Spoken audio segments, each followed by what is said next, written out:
Este vídeo tiene como fin ser una complementación sobre la corriente, explicar más a detalle los tipos de corriente más común que son la corriente alterna y la continua, junto con las formas de onda y los componentes de una onda senoidal. La corriente continua o directa es el tipo de corriente donde el movimiento del flujo de los electrones siempre es el mismo, es decir, los electrones siempre se moverán en la misma dirección. Dentro de esto existe también un par de conceptos que a lo mejor pueden llegar a confundir un poco sobre la dirección en el movimiento de los electrones, puesto que existen la corriente convencional y real. En el caso de la convencional, el movimiento de los electrones se da del polo positivo hacia el polo negativo; en la real el sentido del flujo es el contrario, los electrones viajan del polo negativo al positivo. Esta cuestión se dio más que nada debido a que cuando se estudiaban estos fenómenos hace más de 2 siglos no se tenía el equipo y mucho menos los conocimientos para realizar mediciones lo más exactas posibles, por lo que para tratar de hacer menos abstracto este conocimiento decidieron representarlo de esa manera.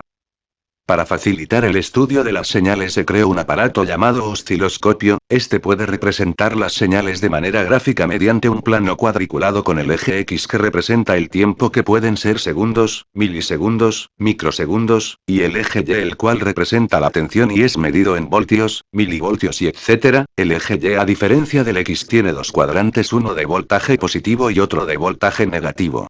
En el caso de la corriente directa, la gráfica que estará en el osciloscopio solo estará representada en el cuadrante del voltaje positivo, porque los electrones siempre tendrán el mismo movimiento, es decir, cuando realicemos una medición la gráfica se comportará de la siguiente manera. Utilizando un generador de pulsos y el osciloscopio nos podemos dar cuenta la línea sube de manera inmediata, luego se mantiene y al final baja de manera inmediata. El primer momento donde sube es donde podemos decir que el circuito está energizado. El lugar inicial tiene el valor de 0 volts, cuando comienza a subir llega hasta 1 voltio, se mantiene por 5 milisegundos, baja la gráfica significando que el circuito está sin energía y dura 5 milisegundos en 0 voltios, entonces sube nuevamente y se repite este patrón, pudiendo comprobar que la corriente directa nunca llega a un valor negativo.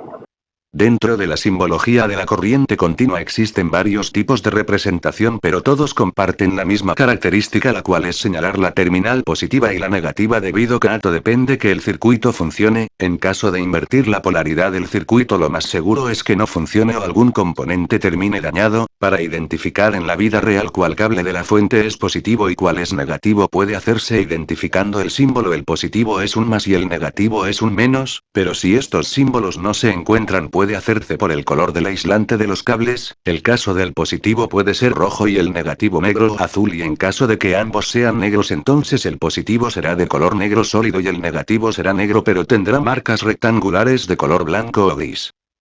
La corriente alterna obtiene su nombre debido a su funcionamiento, a diferencia de la corriente directa donde ésta se mantiene constante todo el tiempo. La corriente alterna funciona cambiando constantemente la dirección del flujo de los electrones. Podríamos decir que los electrones van de positivo a negativo y luego de regreso de negativo a positivo. A esto se le llama ciclo. Este ciclo se compone de una parte positiva y una parte negativa, creando una onda completa. El punto más alto de la onda se le conoce como cresta y al más bajo como valle. La amplitud de la onda se puede saber midiendo desde la cresta hasta el cero en línea recta de la siguiente manera. Para conocer la longitud de la onda podemos medir desde el punto central de una cresta hasta ese punto, pero en la siguiente cresta. Finalmente, los puntos donde la onda y el plano X se unen tienen el nombre de nodos. Probaremos en el osciloscopio una señal de onda senoidal para comprobar su funcionamiento. En esta podemos ver que la onda de diferencia del pulso baja hasta el cuadrante negativo, pero para una mejor idea compararemos las dos al mismo tiempo para poder apreciar mejor esto.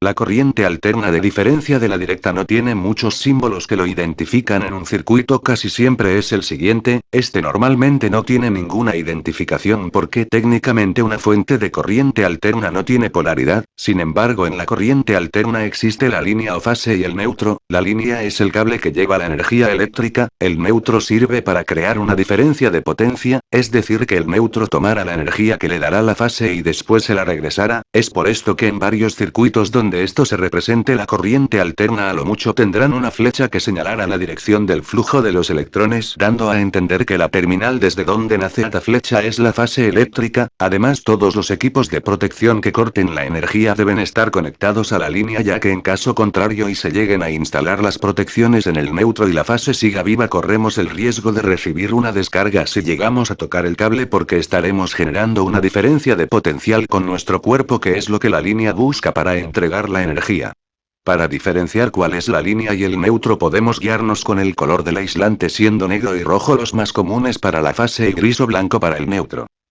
Espero que este vídeo les haya gustado y servido, los estaré leyendo en los comentarios. Saludos y adiós.